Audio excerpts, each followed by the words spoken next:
There we are. Hello, my name is Todd Foreman, and today I'll be talking about the use of drones for militaristic purposes and the ethics pertaining to the use of these drones.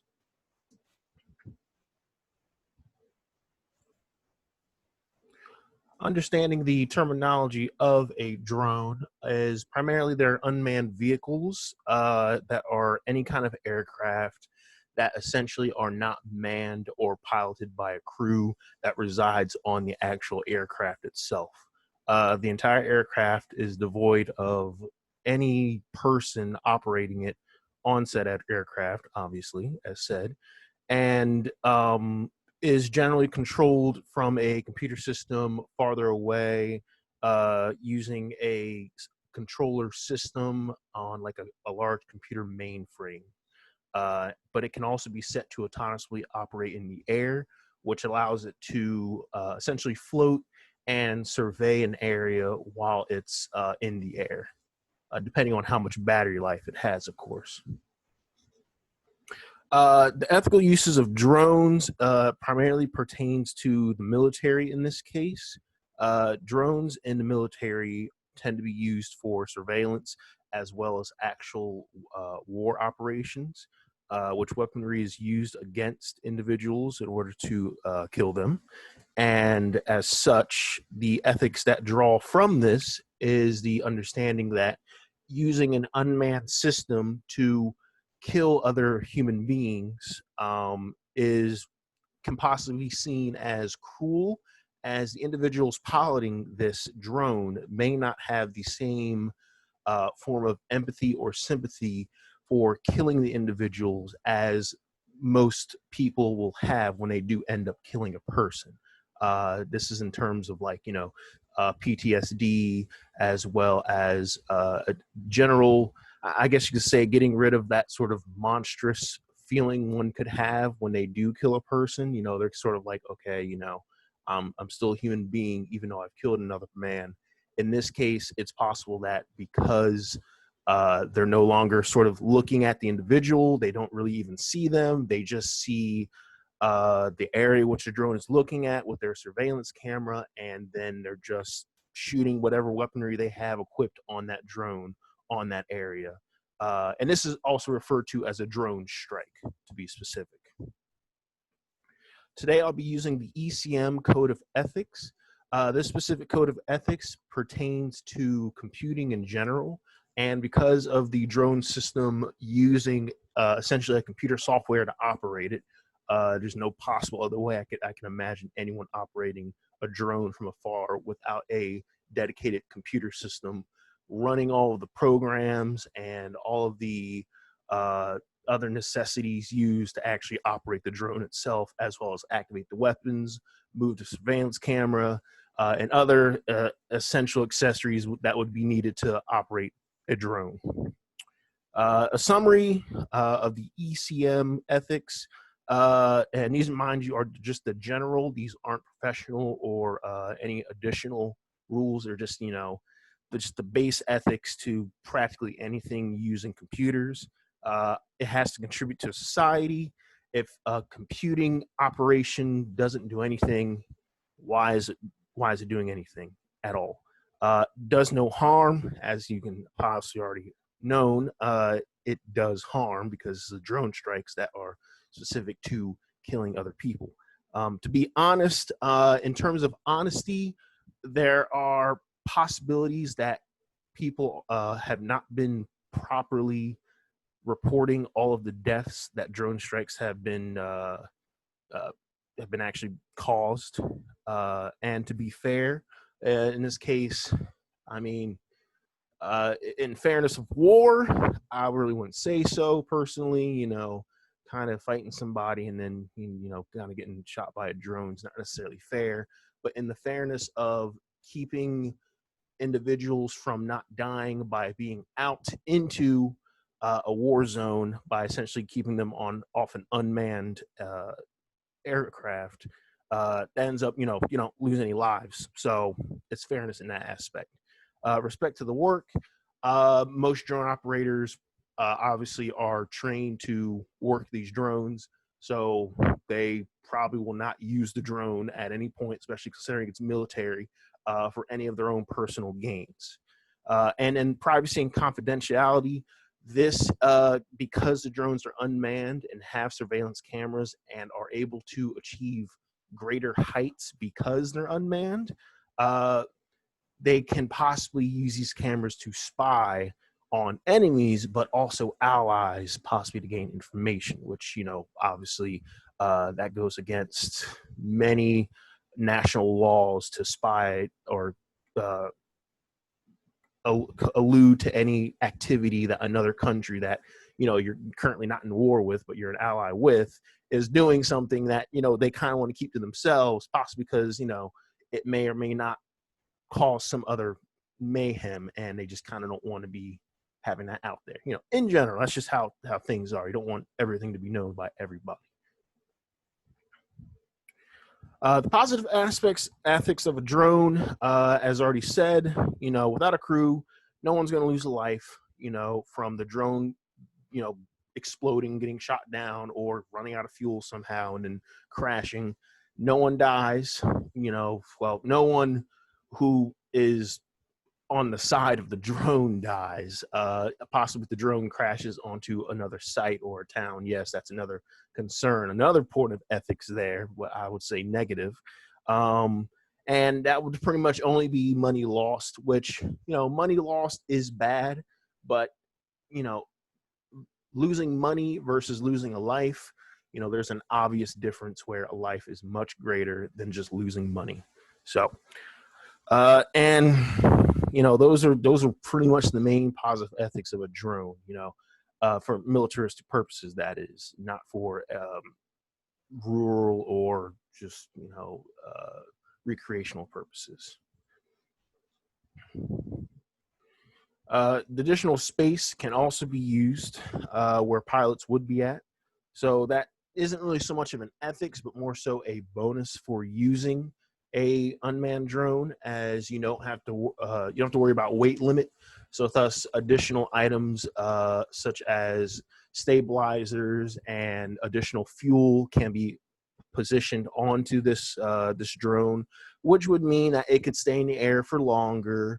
It could do maybe slightly more things than just a regular manned aircraft could do.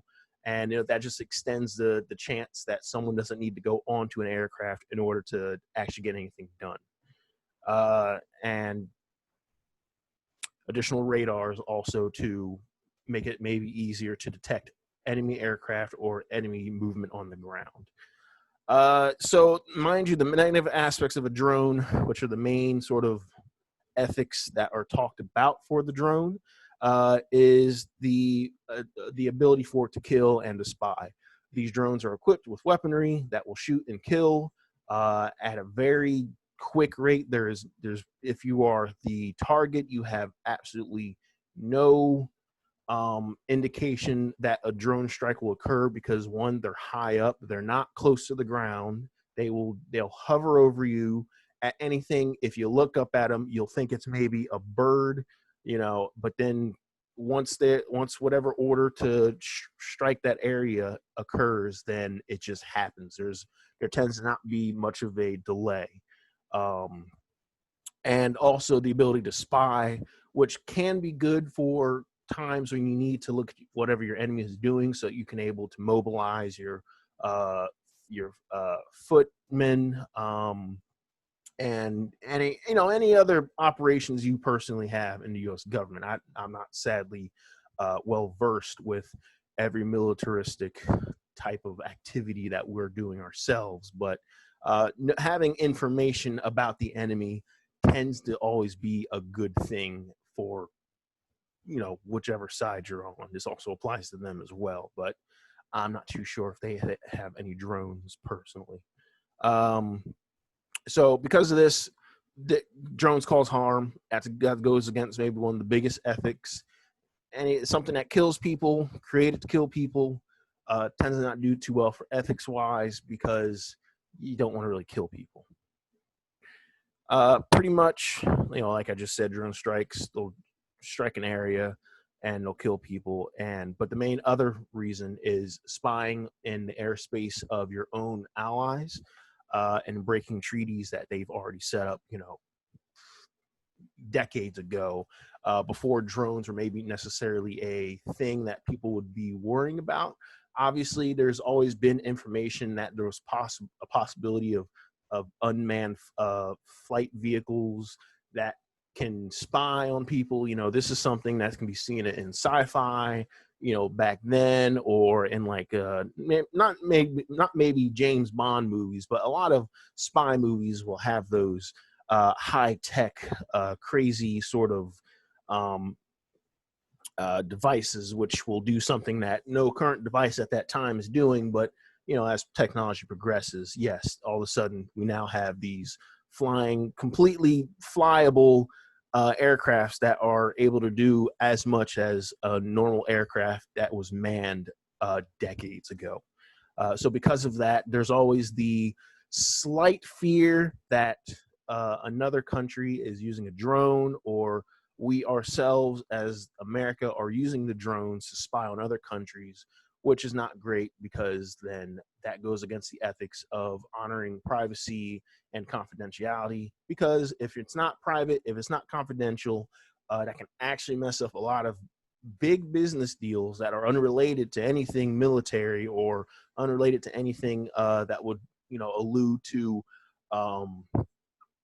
any aggression from that country. That could completely derail a large treaty deal, but a large business deal that another country is doing with another country, unrelated to anything anyone's actually worried about, due to the fact of confidentiality of various big money things.